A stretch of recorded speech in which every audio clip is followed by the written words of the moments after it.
The Summer Olympics didn't disappoint fans with story after story of athletes overcoming the odds and winning medals or even just making it to compete after major injuries. Many stories of faith also came out of the Games. John Ackerman with Sports Spectrum joins us now to highlight some of those stories. Welcome, John. Hey, Charlene, thanks for having me. Okay, so Sports Spectrum is known for reporting stories of faith in the world of sports. So what is your favorite story to come out of the Summer Olympics when it comes to faith? I would have to say Sydney McLaughlin. She set the world record and won a gold medal in the women's 400-meter hurdles. And, anytime, just about anytime she gets interviewed, she likes to give praise to God. And what I love about her, she took a social media break during the Olympics. And when she came back on Instagram, she had some wonderful things to say about just, she hopes that her journey is a depiction of obedience to God and just very vocal about her faith. And I love to see it, especially when these young athletes are on a stage, a platform like the Olympics. I understand that her boyfriend is a minister and he wants to become a pastor. And so she said in an interview that she will probably be a pastor's wife. Well, I know she is recently baptized in the ocean just this past fall, and so I think she might be coming to faith stronger as she grows older. But she's very unashamed of sharing her faith, and she's obviously an amazing athlete as well. And so this platform that she's going to have as she is now an Olympic gold medalist and a world record holder is just going to give her a platform to share about Christ. Even more. I mean, she's 21 years old, so this definitely isn't the last that we're going to see of Sydney McLaughlin. Absolutely. I love her. And so let's talk a little bit more about some of these athletes individually. Caleb Dressel, swimmer specializing in freestyle and butterfly sprint. Absolutely amazing. A lot of people talk about him like he's the next Michael Phelps, and I heard Caleb say, well, I'm not Michael Phelps. I'm Caleb Dressel. I think he really introduced himself on a larger stage with these Olympics, just with the number of gold medals that he won. And he's very emotional, a lot of his interviews. And I think that people love to see just some raw emotion like that these athletes aren't robots, and just showed how much winning gold medals means to him. And he's obviously very well known for a big tattoo that he's got on one of his arms.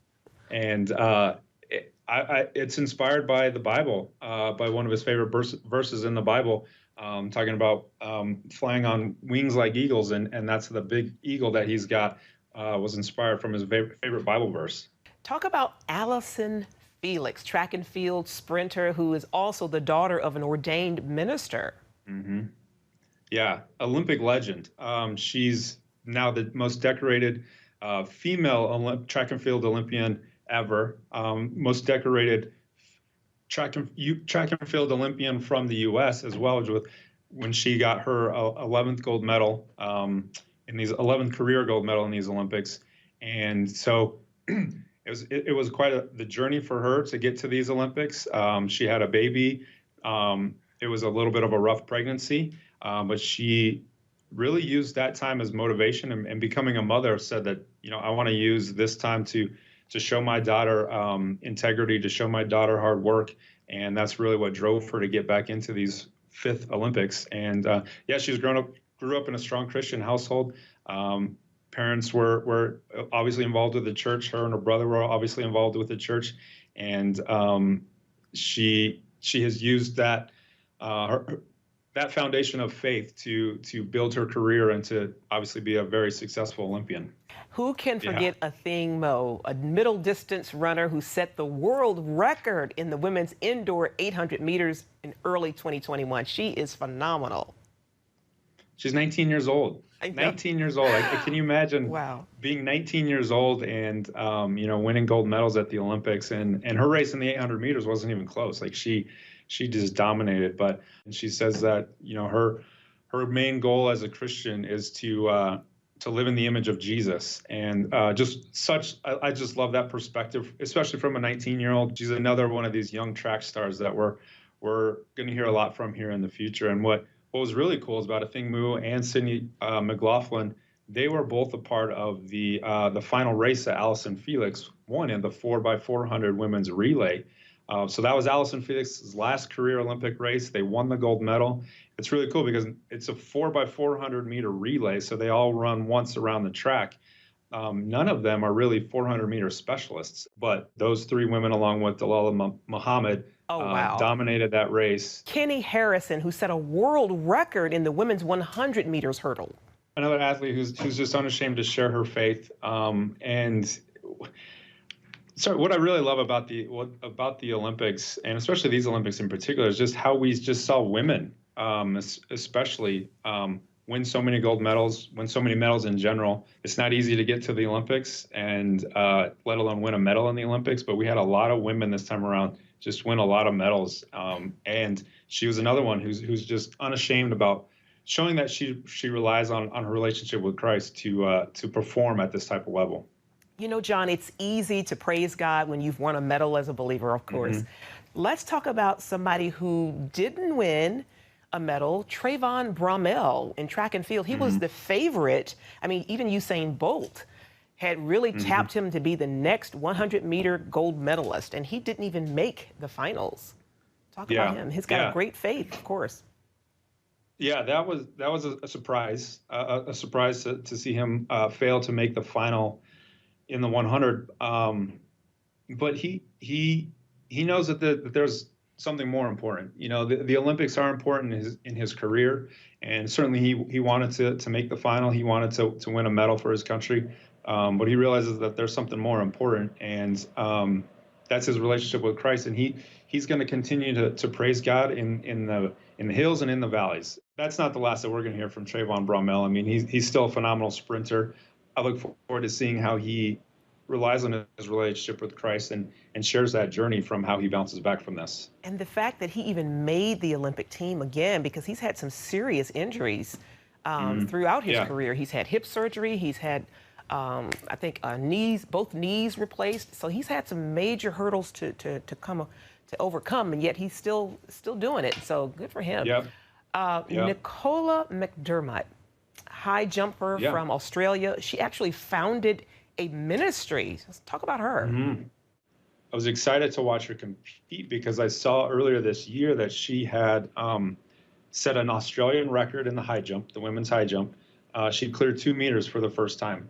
And I knew that would put her kind of in medal contention. And sure enough, she won a silver medal at the Olympics. She was one of only 2 or 3 women, maybe only the medalists in women's high jump were able to clear 2 meters at the Olympics. So it's a really big deal. And she was competing with Jesus written on her wrist. And yeah, she started a ministry because a lot of these athletes, we see them on a greater stage during the Olympics, but a lot of these athletes, they obviously compete year round, and they're traveling around the world to other competitions.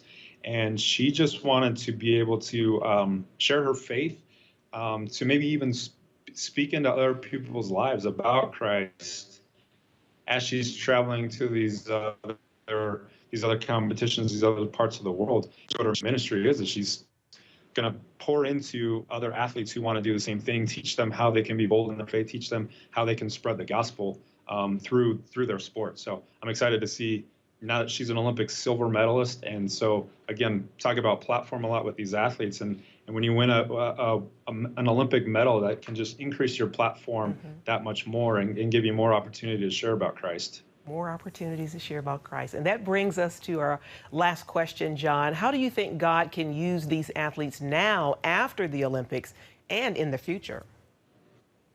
Yeah. Well, like I said, platform.